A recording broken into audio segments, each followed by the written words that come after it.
भोगवती नाम की एक नगरी थी। उसमें राजा रूपसेन राज करता था। उसके पास चिंतामणि नाम का एक तोता था। एक दिन राजा ने उससे पूछा, हमारा ब्याह किसके साथ होगा?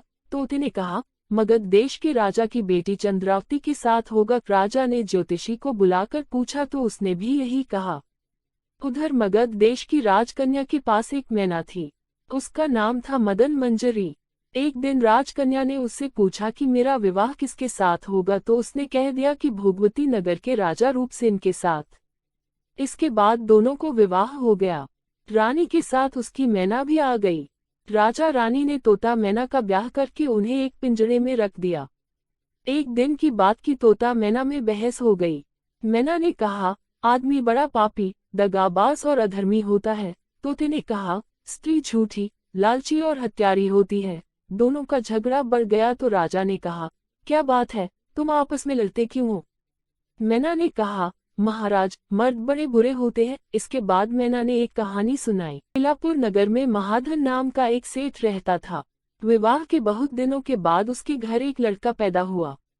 सेठ ने उसका बड़ी अच्छी तरह से लालन पालन किया, पर लड़का बड़ा होकर जुआ खेलने लगा।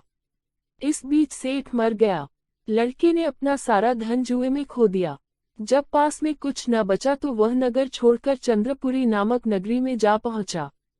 वहां हेमगुप्त नाम का साहूकार रहता था। उसके पास जाकर उसने अपने पिता का परिचय दिया और कहा कि मैं जहाज लेकर सौदागरी करने गया था। माल बेचा, धन कमाया, लेकिन लौटते में समुद्र में ऐसा तूफान आया कि जहाज डूब गया और मैं जैसे तैसे बचकर यहाँ आ गया। उस सेठ के एक लड़की थी रत्नावती। सेठ को बड़ी खुशी हुई कि घर बैठे इतना अच्छा लड़का मिल गया। उसने उस लड़के को अपने घर में रख लिया और कुछ दिन बाद अपनी लड़की से उसका ब्याह कर दिया। दोनों वहीं रहने लगे। अंत में एक दिन वहां से विदा हुए। सेठ ने बहुत सा धन दिया और एक दासी को उनके साथ एक जंगल पड़ता था। वहां आकर लड़के ने स्त्री से कहा, यहाँ बहुत डर है, तुम अपने गहने उतार कर मेरी कमर में दिया। स्त्री ने घर जाकर माँ बाप से कह दिया कि रास्ते में चो बांध दो। लड़की ने ऐसा ही किया। इसके बाद लड़के ने कहारों को धन देकर डोले को वापस करा दिया और दासी को मारकर कुएं में डाल दिया। फिर स्त्री को भी कुएं में पटक कर आगे बढ़ गया। स्त्री रोने लगी। एक मुसाफिर उधर जा रहा था। जंगल में रोने की आवाज सुनकर वह वहां आया। उसे कुएं से निकालकर उसके घर पहुंचारों ने हमारे गहने छीन लिए और दासी को मारकर मुझे कुएं में धकेलकर भाग गए। बाप ने उसे ढाढ़स बंधाया और कहा कि तू चिंता मत कर, तेरा स्वामी जीवित होगा और किसी दिन आ जाएगा। उधर वह लड़का जेवर लेकर शहर पहुंचा। उसे तो जुए की लत लगी थी। वह सारे गहने जुए में हार गया। उसकी बुरी हालत हुई तो वह यह बहाना बनाकर कि उसके लड़का हुआ है, फिर अपनी ससुराल चला। वहां पहुंचते ही सबसे पहले उसकी स्त्री मिली। वह बड़ी खुश हुई। उसने पति से कहा, आप कोई चिंता न करें, मैंने यहाँ आकर दूसरी ही बात कही है। जो कहा था वह उसने बता दिया। सेठ अपने जमाई से मिलकर बड़े प्रसन्न हुए और उन्होंने उसे बड़ी अच्छी तरह से घर में रखा। कुछ दिन बाद एक रोज जब वह लड़की गहने पहने सो रही थी, उसने चुपचाप छुरी से उसे मार डाला और उसके गहने लेकर चंपत हो गया। मैना बोली, महाराज, यह सब मैंने अपनी आंखों से देखा। ऐसा पापी होता है आदमी। राजा ने तोते से कहा, अब तुम बताओ कि स्त्री क्यों बुरी होती है। इस पर तोते ने यह कहानी सुनाई। कंचनपुर में सागरदत्त नाम का एक सेठ रहता था। उसके श्रीदत्त नाम का एक लड़का था। वहां से कुछ दूर पर एक और नगर था, श्री विजयपुर। उसमें सोमदत्त नाम का सेठ रहता था। उसके एक लड़की थी, वह श्रीदत्त को ब्याही थी। ब्याह के बाद श्रीदत्त व्यापार करने परदेश चला गया। 12 बरस हो गए और वह न आया तो जयश्री व्याकुल होने लगी। एक दिन वह अपनी अटारी पर खड़ी थी कि एक आदमी उसे दिखाई दिया। उसे देखते ही वह उस पर मोहित हो गई।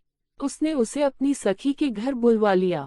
रात होते ही वह उस सखी के घर चली जाती और रात भर वहां रहकर दिन निकलने से पहले ही लौट आती। इस तरह बहुत दिन बीत गए। इस बीच एक दिन उसका पति परदेश से लौट आया। स्त्री बड़ी दुखी हुई, अब वह क्या करे।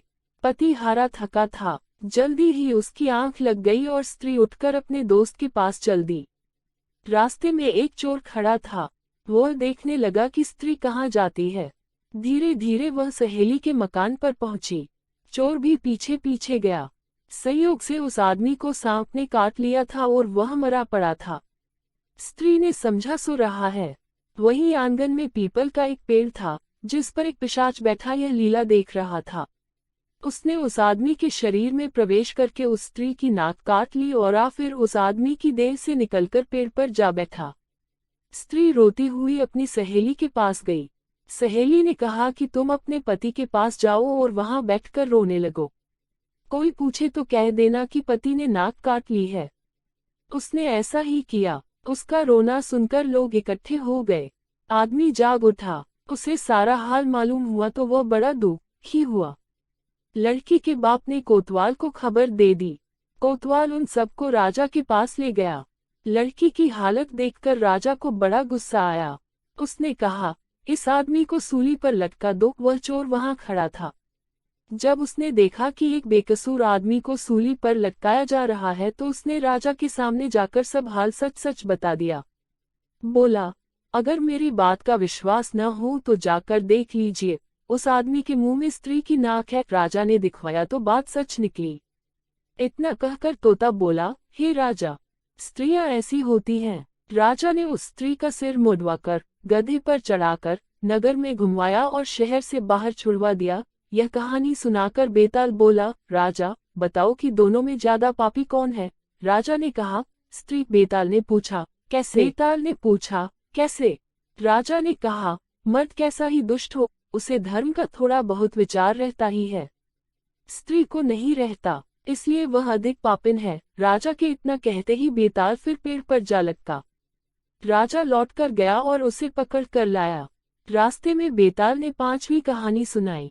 दोस्तों, 5वीं कहानी आपको अगले भाग में सुनने को मिलेगी, जो कि आपको कल मिल जाएगी। आप चैनल को सब्सक्राइब और नोटिफिकेशन बेल को ऑल सिलेक्ट कर ऑन कर दे ताकि आपको वीडियो की नोटिफिकेशन मिल सके। मिलते हैं आपको 5वें पार्ट में। वीडियो देखने के लिए आपका धन्यवाद।